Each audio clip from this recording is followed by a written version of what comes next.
Eh bien bonjour à tous messieurs, dames, j'espère que vous allez bien, c'est Fukio, aujourd'hui on se retrouve, on est le 18 octobre 2023.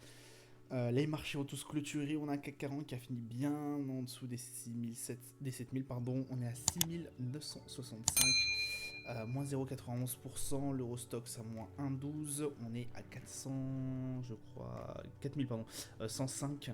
Le DAX, moins 1,03, 15 094 de FTSE, moins 1,14, 7588. Le Dow Jones, moins 0,98, 33 665. Le Nasdaq, moins 1,62, 13 314. Le Nikkei 225, plus 0,01. Tout juste dans le vert, 32 042. Le pétrole qui a monté plus 0,55%, 91,41$. Le 11 d'or 1949,80$, plus 0,08. L'euro USD 1,054, plus 0,01 aussi. Le Bitcoin 28 321 dollars, moins 0,31%. Palmarès du SRD, Worldline qui fait un plus 3,23, SLB qui fait un plus 2,25, Casino Guichard qui fait un plus 2,18. Au niveau des plus fortes baisses, Air France KLM moins 3, 57, si de Saint-Gobain, pardon, moins 4,01 et Eramé moins 4,96. Alors, que s'est-il passé aujourd'hui? On est toujours, et ça on s'était, j'ai envie de vous dire, un peu habitué, surtout ces dernières semaines, on est toujours sur le coup de la guerre en Israël. Voilà. On est toujours sous le coup de ça, parce que ça impacte forcément tous les indices et aussi le pétrole. Le pétrole qui peut avoir une incidence forcément sur toutes les économies, que ce soit au niveau mondial. Et on a du coup l'Iran qui a appelé les pays musulmans à un boycott total et immédiat des exportations vers Israël, ce qui comprend un embargo sur le pétrole. De ce fait, alors, on a quand même eu une belle hausse pendant un moment au niveau du pétrole. Là, on a quand même une petite hausse assez raisonnable. Vous verrez sur les graphiques, de toute façon, c'est monté à plus de 92$ et quelques. Donc, on est très, très, très, très loin de la sérénité sur les marchés. Là, on va pas se mentir. On attend que. Alors, Israël met un peu de temps à lancer son offensive terrestre. On ne sait pas s'ils vont la lancer d'ailleurs. Parce que les répercussions pourraient être complètement énormes, déjà d'un point de vue humain, mais aussi financière, entre parenthèses. Si effectivement ça coûte énormément de ressources de faire la guerre comme ça. Surtout au niveau humanitaire. Humanitaire, c'est une catastrophe. Ça reste très compliqué là. On va pas se mentir qu'il y a des centaines et des centaines de morts par jour. Voilà, ça n'arrête pas. C'est complètement catastrophique. On va pas remettre une couche non plus par rapport à ce que je vous ai dit hier. Mais voilà, du coup, le pétrole qui est en train de remonter, forcément, parce que ça empathie sur toute la région. On avait Joe Biden qui est venu hier pour essayer de calmer un peu les choses. Enfin, il n'a rien calmé du tout. Ça, j'étais pratiquement sûr qu'il n'allait rien calmer du tout. On a eu aussi, en fait, ça a un peu dégénéré là, parce que là, c'est vraiment sous très très haute tension. On a alors on ne sait pas si c'est Israël ou si c'est la Palestine qui a envoyé soit un missile, soit une roquette qui est tombée sur un hôpital à Gaza. De ce fait, il y a eu 300 morts, je crois. Donc là, autant vous dire que c'est que des civils qui ont été pris pour cible. Là, c'est en train d'empirer, en fait, c'est très très lourd. Bien évidemment, il y a le Liban d'un côté là, qui va peut-être rentrer aussi dans le conflit. Ça reste explosif. En fait, et ça reste très explosif, d'autant plus qu'en plus, on est vraiment sur des zones, comme je vous ai dit, sur des régions qui sont exportatrices de pétrole. Et là, ça peut très très vite dégénérer. Donc écoutez, pour l'instant, on reste très très à l'affût de tout ce qui se passe au niveau géopolitique. Honnêtement, si on a une accalmie là, on a vu le CAC 40 et tous les autres indices remonteront, on espère très fort, mais là c'est pas prêt du tout de se calmer. On a eu aussi au niveau des taux, ça continue de remonter et bien comme il faut. 2,54 et 3 plus 3,04 pour le 10 ans français et 10 ans US 4,83 pardon. C'est très préoccupant aussi. Là, vraiment, on a absolument plus rien j'ai envie de dire, qui maintient un peu le tout, quoi, hein, qui nous ferait remonter un peu. Potentiellement, les marchés vont commencer à comprendre que voilà, côté Israël, je pense que on peut pas être plus mal. Mais on a aussi d'autres préoccupations, on a encore l'inflation, etc., etc. Donc on commence vraiment à être très tendu là-dessus. Voilà en tout cas ce qu'on pouvait dire. Bon, forcément, Total Energy qui se ouvre un frein avec un pétrole qui remonte, on est sur des valeurs les plus hautes, les plus hauts historiques. Aujourd'hui, on est quand même à 63,78$ l'action Total Energy, donc forcément avec tout ce qui se passe, la hausse du pétrole profite forcément à Total. Et puis voilà ce qu'on pouvait dire un peu sur cette journée qui a été pas non plus extraordinaire, enfin extraordinairement basse, mais pas extraordinairement haute, hélas. Calendrier d'annonce économique, du coup on a eu la production industrielle, la vente au détail et toute croissance au niveau de la Chine. Ça s'est plutôt bien passé, des bons indicateurs. On avait eu des fois aussi, enfin on a eu quelques fois aussi précédemment d'autres indicateurs qui étaient assez bons. Ça commence à se relever au niveau de la Chine, donc c'est potentiellement très bien parce qu'on sait qu'ils ont quand même eu énormément de mal sur tout ce qui est Covid et autres, et puis même ils ont à l'heure actuelle, voilà, la Chine avait fait paniquer un peu les marchés il y a quelques mois. Le taux d'inflation au niveau du GBP, en revanche, lui, n'est pas bon. On a vu qu'il n'avait pas bougé, alors qu'on avait prévu que justement il se retire au moins de 0,1 point. Ça n'a pas été le cas. Et on a eu le permis de construire. Bon, écoutez, ça n'a pas permis non plus, évidemment, de permettre au marché de rebondir. Et puis voilà, demain on aura la balance commerciale au niveau du Japon. Et on aura surtout le discours de Jérôme Powell qui sera suivi à suivre de très très près aux alentours des 18h. On va aller sur les marchés. Alors, sur les marchés, là c'est la catastrophe. Alors je vous rappelle, là non, j'ai toujours plus une position. Alors je sais pas comment ça se fait, je sais pas comment ça se fait que cette position ne soit pas enlevée. Écoutez, il y a une position par contre qui a été prise hier. Alors là, on n'a vraiment pas pris au bon moment. Après, vraiment, là c'était vraiment technique. On est en dessous des 6000 points, des 7000 points. On a 6938. Donc on est bien en dessous. Grosse séance rouge. Là, ça va être du long trade. C'est pareil. Là, il va falloir patienter. Il va falloir vraiment patienter sur le fait que ça va essayer de rebondir peut-être. Le problème, c'est que le CAC 40 est beaucoup plus, enfin les indices européens sont beaucoup plus impactés que les indices américains, parce que forcément nous on a tout ce qui est le problème au niveau du pétrole.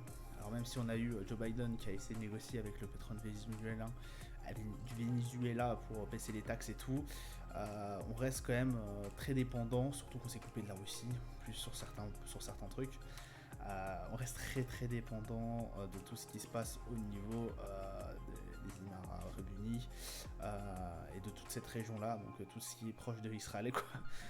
Donc on reste vraiment très à l'affût. Écoutez, j'ai pas envie de clôturer tout de suite ma position. De toute façon, on l'a pris à 7000 et quelques. Je pense pas que je vais la clôturer. Je vais attendre de voir ce qui va se passer. Peut-être un rebond. En tout cas, si ça atteint les 6008, je mettrai mon stop là.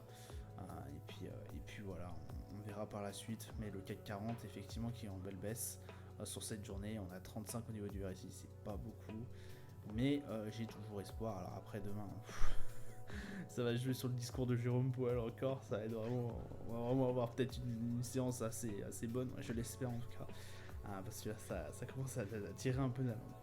Au niveau du DAX, c'est pareil, on avait pris position, alors j'avais pris position hier, bon là voilà, on est aux alentours de la résistance des 15 000 et quelques, on est à 15 043, j'avais pris à 15 206 le trade pour essayer d'aller choper, voilà, je vais peut-être prendre les 15 610, mais voilà, j'espérais un beau trade quand même là-dessus.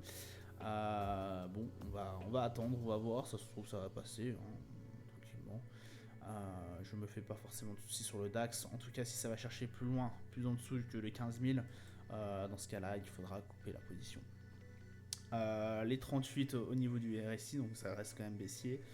On reste toujours, comme d'habitude, comme les indices, la plupart des indices européens, sous le coup forcément de ce qui se passe au niveau de la géopolitique et surtout aussi du discours de Jérôme Paul de demain. Le Brent, là je l'ai tradé à la hausse là. Je me suis dit non, on va le faire à la hausse là. Donc j'ai pris position cet après-midi. Du coup voilà, je le prends à la hausse, je le dis concrètement, là je vais essayer d'aller attraper les 95$. Pourquoi je dis ça? Alors si le Brent monte aussi fort, de toute façon c'est de plus en plus tendu, donc j'ai envie de vous dire au moins je serai assuré sur un trade. C'est de plus en plus tendu même en région, donc je pense pas que ça va calmer le pétrole. Même s'il y a une petite accalmie, je pense pas que le pétrole redescendra aussi fort, parce que là en plus il y a des embargos et tout, comme vous avez pu le voir sur la review. Ça reste très compliqué, donc je pense qu'un pétrole à long terme peut aller chercher les 95$. Sans gros soucis. Alors après voilà, mettre un stop aux alentours des 88$ et quelques. On va pas aller chercher plus loin, mais voilà, ça reste, je pense, une potentielle bonne valeur à aller trouver, effectivement. Alors 80, 88 peut-être pas. Je verrai combien je prends, peut-être 85. J'aurais tendance à aller choper en dessous quand même, aux alentours de là. Ce serait aux alentours des 85$ le baril. Je sais pas. Faut que je regarde aussi 85, ça me paraît bien bas aussi. Écoutez, je vais voir où je vais le mettre, ce niveau psychologique, parce qu'on a un niveau psychologique, forcément on a un potentiel support aux alentours des 90. Et là on l'a bien vu, ça va très vite pour le casser. Donc je vais voir potentiellement le mec à 88. Je verrai où je placerai mon stop pour le Brent. Le 11 d'or, alors lui qui décolle, je vous avais peut-être omis d'aller prendre le 1955, je sais plus, je me rappelle plus. En tout cas, j'ai pas pris position. J'aurais pu, parce que là, on est vraiment sur une belle journée croissante aussi. Ça peut rester intéressant, je crois que je vous l'avais dit hier. Vu qu'on est assez tard, forcément, là, vous avez la journée d'aujourd'hui, que vous verrez. Mais ouais, je crois que je vous avais dit d'aller chercher les 1955. Donc peut-être là, vous avez un trade qui est passé. Je crois. Faudrait que je revoie la review si je vous avais dit d'essayer de tenter un trade à 1955 qui pourrait être intéressant. En tout cas, le Brent, lui, je vous avais dit, il fallait prendre position. Je vous avais aussi dit le DAX, mais le DAX, voilà, on reste toujours sur de la longue période. Franchement, on va pas trader sur de l'instant T, quoi. Ça reste très compliqué, c'est tellement volatile. Malgré qu'on soit sur des indices, vous imaginez, si vous en plus vous étiez sur des capis, ça serait compliqué, même pour les exotiques et tout. Ce serait incroyable. Le S&P, là écoutez, moi je prends pas position non plus. Pas très intéressant pour moi, je trouve. En tout cas, 4316. Ouais. Je suis pas fan. Je suis pas fan du tout. On peut voir après, mais je suis pas tellement fan. 44 au niveau du RSI. Bon, écoutez, ça reste un peu dans la mouvance, on est juste en dessous un peu de la moyenne. Pourquoi je prends pas position? Simplement, on est très proche d'une résistance. Donc là, on est à un niveau assez technique. Alors, j'ai envie de vous dire, l'avantage des indices US, c'est qu'ils sont beaucoup moins corrélés à tout ce qui se passe que les indices européens. Voilà, comme je vous l'ai dit, avec le pétrole et tout, ils sont beaucoup moins impactés. C'est pour ça qu'il n'y a pas une énorme baisse qui se fait. On reste quand même toujours vigilant. Je prends l'exemple du Nasdaq. Le Nasdaq, on a Nvidia là, qui était sur les plus hauts, là, qui commence à perdre un peu parce que on s'était un peu trop hypé sur les semi-conducteurs, donc on fait très attention. Ça perd pas mal, ça perd pas mal. Si on descend aux alentours des 14 680, je reprendrai une position pour retrouver les 15 200. Je vous le dis honnêtement. Parce que je pense que c'est une bonne chose. Ça peut être un très beau trade, voilà, 47 au niveau du RSI. Alors par contre, voilà, on verra dans quelles circonstances c'est, mais si le Nasdaq redescend, on verra par la suite. RSI 47, le MACD, bon, qui cherche toujours sa tendance. On reste quand même très très attentif au niveau du Nasdaq parce que demain, une grosse séance aussi avec Jérôme Powell, mais aussi au niveau du Dow Jones.